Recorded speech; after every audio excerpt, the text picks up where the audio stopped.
So, beginning today's first article, it's about freebies. So, as we know, there's always debate about freebie culture. So, one perspective we must add with respect to farmers is that most internet users we know today are failing to distinguish between false messages and even the genuine messages. So, this is a broader thing running in the digital era, very having implications on cyber security, etc. So, the perspective of freebie is with respect to giving free power to farmers. So, in fact, one survey found that in fact no farmer in the country would seek free power. So, what farmer actually needs is he would be happy if he gets quality power in the promised hours. So that is a crucial thing. What farmers would need, time is crucial for farmers, not the free power. Of course, free power definitely would add value, but instead of if it is not given in the stipulated time promised us, that would cause more discomfort to the farmers. So yet the emphasis is always on throwing freebies and in reducing an honest person to into an dependent. So always freebie culture. This we must always keep in mind that freebie culture makes a person dependent. So it creates a vicious kind of cycle in which you're creating dependence in perpetuity. You're not making people to be dependent. So it's part of vote bank politics also. The VP culture in a way is negative in that sense. So what we need is not free power. We need the narrative has to shift from free power to power in the province hour. So this should be the shifting narrative with respect to farmers. So moving forward, this is about the Mekedatu project. There are many questions being raised about the Mekedadu project. The centre's clarification in Parliament last week on the implementation of the Mekedadu project has come as a setback to Karnataka, especially as the Union Jal Shakti Minister had iterated that the state needs to get approval from the Kaveri Management Authority. So this was formed post verdict in addition to the Union Ministry of Environment before going ahead with its ambitious plan.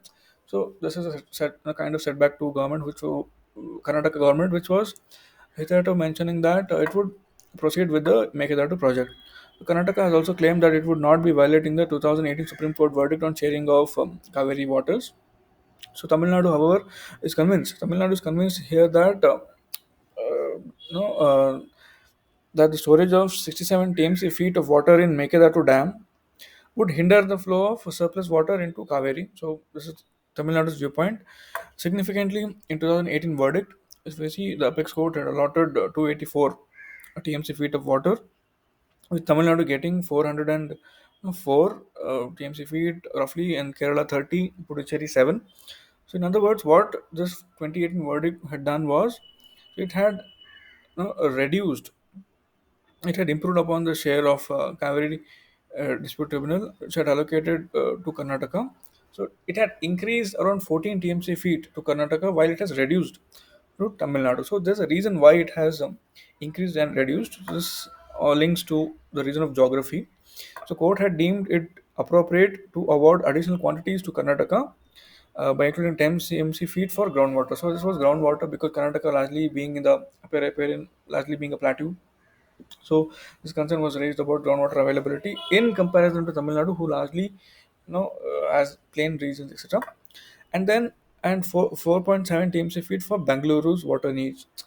So Bengaluru gets its water needs from Kaveri River. So growing urbanization and the resources were considered some pointers for increasing Karnataka's demand, Karnataka's share. So the verdict also has led to center setting up the Kaveri Management Authority and Kaveri Water Regulation Committee.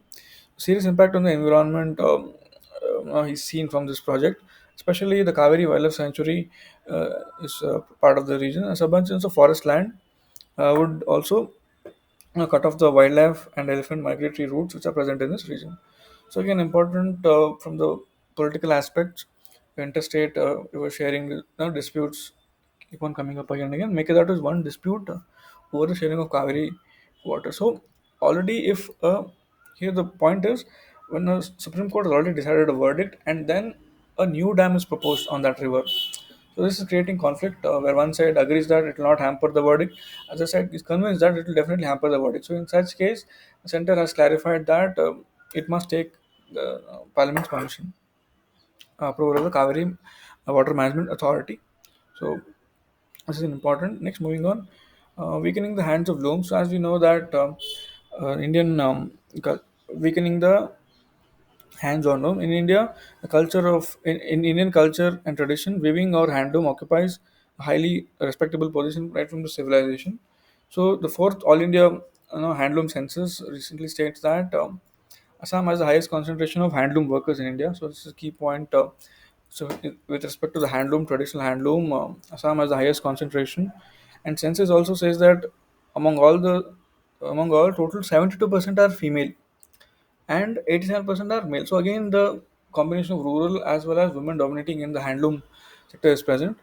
Um, some places like Sual, Kuchi, Kamrup district is called Manchester of Assam, and there's GI tag also for Muga, the golden silk is produced only in Assam. And then the pathetic economic condition of household handloom weavers because of the declining incomes as well as the problems of competition which are facing from cheaper power loom products. So the unorganized market system that stands as a hurdle should be upgraded.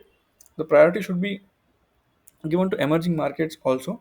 The government scheme like National Handloom Development Program, Northeast Region Textile Promotion Scheme, and the comprehensive handloom cluster development scheme so also has to be target ensure that these schemes target the beneficiaries in the right way.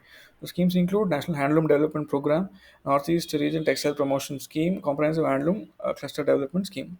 So moving forward, this is an important perspective from the population uh, pers- um, a topic. So India's population control, as we know, recently Uttar Pradesh passed this United Nations Uttar Pradesh Population Control Stabilization and Welfare Act of 2021. So here, heavy incentives have been given for those having one or two children, and at the same time, there is disincentive in terms of penalties for those having more than two children. So, as we know, UP not yet reached the state of population explosion. There are several criticisms also of the bill. For example, as they draw analogies with China, that quoting Chinese experiment, the policy which has led to gender imbalance in terms of rising female feticide, especially in a patriarchal society, illegal abortions, infanticide, and the skewed sex ratio are some of the criticisms attached with such policies. It has also China, for example, has reversed its one child norm to two child, and then failing two child also now it has shifted towards this three child norm. So India wants more children because of various factors. As we know, having children it has multiple factors because many simply are not satisfied with the two children. It might be their choice first thing, and most want a son. In India, being a traditional thing, most want a son, and they keep trying for it, and in the bargain, produce more children. So this reflected in the Sun Meta preference of economic survey also that most want son, and they keep trying to get son. So limiting the size of children to one or two, this is because of the skyrocketing cost of education. As we see, there's rising cost of education, especially when it's come to China. There is because of the cost of childbearing, uh, people are hindering to produce more children. A good school is collecting more than 2 lakh rupees for preschool admission in a big city. So this is the context in India also. So as we see the TFR comparisons, birth per woman in India in comparison with other countries. For example, India is 2.2, the whole world is 2.4. Especially neighboring countries, if you see Bangladesh is 2.0, Brazil is 1.7, Canada 1.5, and China it was 1.3 also to some extent. That's the reason why they went for three child norm. Nigeria 5.3, African countries have higher thing, and then European countries hardly have lower TFRs ranging between 1.5 and 1.7. TFR for Hindus, came down from 3.1 to 2.1, and Muslims also decreased, but it is higher marginally.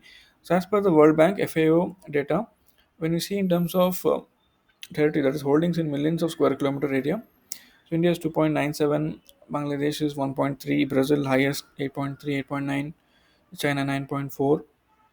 So these are some facts. And then, as we see from India's land perspective, we have 2.4% of the world's surface area. But in terms of population, we have around 17 to 18%. That's it. So there's a disproportionate burden on the land. So Russian Federation is more than 5 times if you see, but their population is very less. Canada is also over 3 times of India, but population is less. USA is 2.8 times. Brazil is 2.6 times. Australia is 2.3 times as large as India, but their combined population is only 63% of the total population of India. So there's a imbalance in terms of land and the population. USA is the third largest country in the world in terms of population wise, supports only 4.6% of the world's population. So, whereas we are around 17%. The issue of land fragmentation is present in India.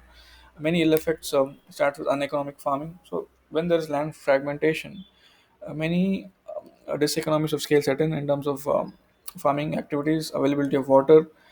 We have only 4% of world's water resources. Land and water are not as disadvantage. Rain, coming to the natural factors, is rain is also not uniform in time as well as in geography. In both space and time, the rain is not uniform.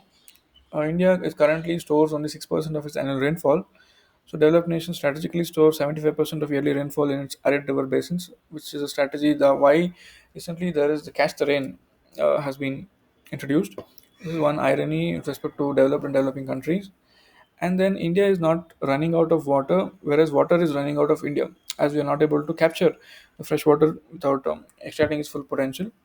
So India now ranks 133rd in the world concerning the amount of water available per person per year. And also in terms of poverty and hunger index, we rank among the severe category with 94th rank in global hunger index. Oxfam also tops, no, India tops 1% in population, and top 1% of India's population holds 73% of wealth. There is also inequality present.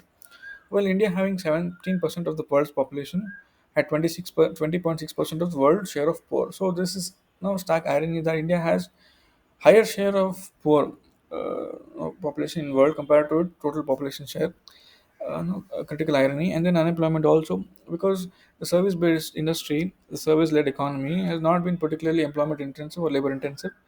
So the negative means being adopted, such as forced sterilization in the past to curb population explosion. As far as population control, Sanjay Gandhi's intentions in the late 1970s were good, but the means he adopted were not good. So this is a largely perspective of population in comparison to the resources, that is land, water, TFR comparison, poverty, hunger comparison, as well as the wealth inequality present, as and also linked to the economic aspect of service-driven economy. So crucial dimensions here. Moving forward, so this Afghan collapse, we know this fall of international relations. The terrorist groups such as Al Qaeda and ISIS will take advantage of the new rise of Taliban to create their own power bases here, and this will be a challenge for democracy. Nothing much here. And then coming to the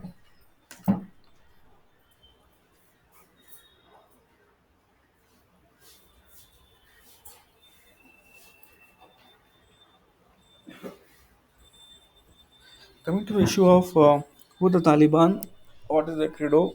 Oh, not much, but we have to go back to the history and revise the Deoband Madrasa was set up in 1867. No, and also the Deoband the movement, those part of the history will become important. Coming to the unholy practice, as we see, the scourge of using religion in polls is very much alive. So, religion in politics, of violating a 2007 Supreme Court ruling that an appeal in the name of religion, race, caste, community, or language is impermissible under the Representation of People's Act. So, this must be kept in mind that an appeal in the name of religion, race, caste, community, or language is impermissible under Representation of People's Act 1951 and would constitute a corrupt practice sufficient to annul the election. This fact is important.